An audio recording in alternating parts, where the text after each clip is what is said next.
जब परिवार बने होंगे तो क्यों बने होंगे, है ना।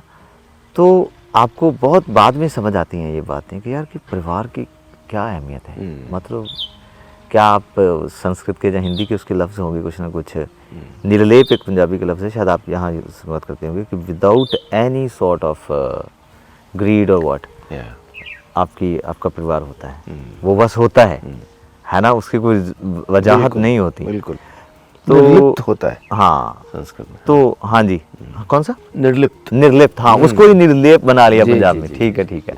तो मेरे ताया जी होते थे, ताई जी होते थे, वो माँओं से भी ज़्यादा आपको, कभी आपने, जैसे मैं यूनिवर्सिटी पढ़ने लगा तो जाते जाते उन्होंने आपको पैसे पकड़ा देने, कभी कुछ दे देना।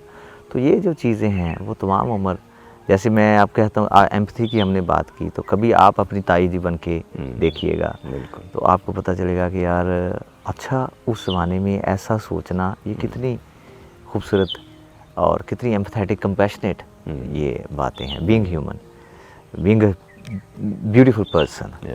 तो हाँ वो एहसासात हमेशा और बड़े भी हैं अब भी, क्योंकि बीइंग शायर आपको उन एहसासों की ज़्यादा कीमत होती है और आपके बहुत काम के होते हैं, वो आपको इग्नाइट करते हैं जगह जगह पर। मेरे बहुत से ऐसे एम्पैथेटिक चीज़ें हैं। एक निक्की जी कुड़ी एक हमारा गाना है, ज़रूर सुनिएगा आप, ट्रांसलेशन उसमें हो जाएगी। तो मैंने एक छोटी सी बच्ची देखी, चंडीगढ़ में थे, अगर आप कभी गए हैं, जो हाई कोर्ट है उसके पीछे से छोटे छोटे गांव शुरू हो जाते हैं, मतलब पहाड़ी इलाका शुरू हो जाता है। तो हम लोग कैसे होते थे, अच्छा यार यहाँ फ़ोटो खींचते हैं जाके, है ना, फ़ोटो शूट का वो था।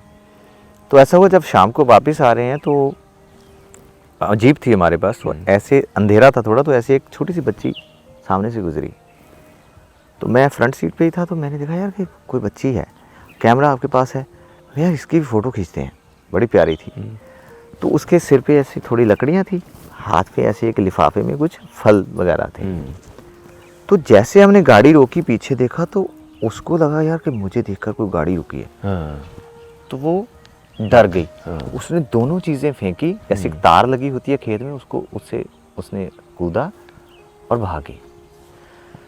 और सर मुझे लगा उसके 3 दिन तक मैं यूनिवर्सिटी भी नहीं गया, इतना मुझे वो शॉकिंग लगा। उस वक्त मैं पढ़ता ही था, मेरी डॉक्टरेट चल रही थी, नहीं पढ़ा रहा था।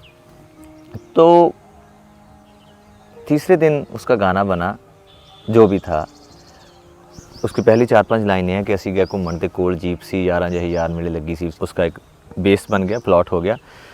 आउंदे होए होर एक याद सी जुड़ी, बालन दी पंड चुक्की निक्की जही कुड़ी, छोटी जही बांह ते सी लिफाफा टंगिया, पता नहीं गरीबनी ने कित्थों मंगिया, असी कोलों लंघे तां प्यारी लगी सी, कुल कायनात तो न्यारी लगी सी, असी गड्डी रोक लई सी उस वास्ते, ਉਹਨੂੰ ਕੁਝ ਦਿਆਂਗੇ ਜੀ ਇਸ ਆਸ ਤੇ, ਗੱਡੀ ਦੇਖ ਰੁਕਦੀ ਉਹ ਡਰ ਗਈ ਸੀ, ਪਤਾ ਹੀ ਨਹੀਂ ਲੱਗਿਆ ਕਿੱਧਰ ਗਈ ਸੀ, ਪੰਡ ਤੇ ਲਫਾਫਾ ਬੱਚੀ ਸੁੱਟ ਦੌੜ ਗਈ, ਸਾਡੀਆਂ ਖਵਾਹਿਸ਼ਾਂ ਨੂੰ ਲੁੱਟ ਦੌੜ ਗਈ, ਉਹਨੂੰ ਸ਼ਾਇਦ ਲੱਗਿਆ ਇਹ ਉਹੀ ਨੇ ਬੰਦੇ, ਜਿਹਦੇ ਖੇਤੋਂ ਚੁੱਕੇ ਨੇ ਮੈਂ ਸੁੱਕੇ ਜਿਹੇ ਡੰਡੇ, ਪੁੱਛੋ ਨਾ ਜੀ ਸੀਨੇ ਵਿੱਚ ਛੇਕ ਪੈ ਗਿਆ, ਬਾਲਣ ਲਫਾਫਾ ਵੇਖਦਾ ਹੀ ਰਹਿ ਗਿਆ, ਪਤਾ ਨਹੀਂ ਸੀ ਕਿੰਨੀਆਂ ਰੀਝਾਂ ਨਾ ਚੁੱਕਿਆ, ਹੁਣ ਮਰ ਜਾਣੀ ਨੇ ਸੀ ਰਾਹ 'ਤੇ ਸੁੱਟਿਆ, ਮੈਨੂੰ ਇੰਜ ਲੱਗੇ ਮੈਥੋਂ ਪਾਪ हो गया, फिर सरताज चुपचाप हो गया।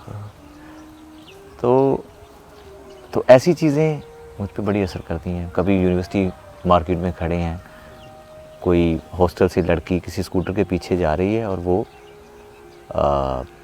रो रही है, तो आप तो यारों के साथ ऐसे तफरी में खड़े हो, लेकिन जैसे ही आपने उसको देखा तो याद लगा कि ये क्यों रो रही होगी, हो सकता है इसके कोई दर्द हुआ हो, इसका कोई अपना कुछ मिसहैपन हो गया हो या कुछ हो। तो उससे गाना बन गया कि कुड़ियों रोया ना करो नी डूब जानियो, अथरू रोया ना करो नी डूब जानियो।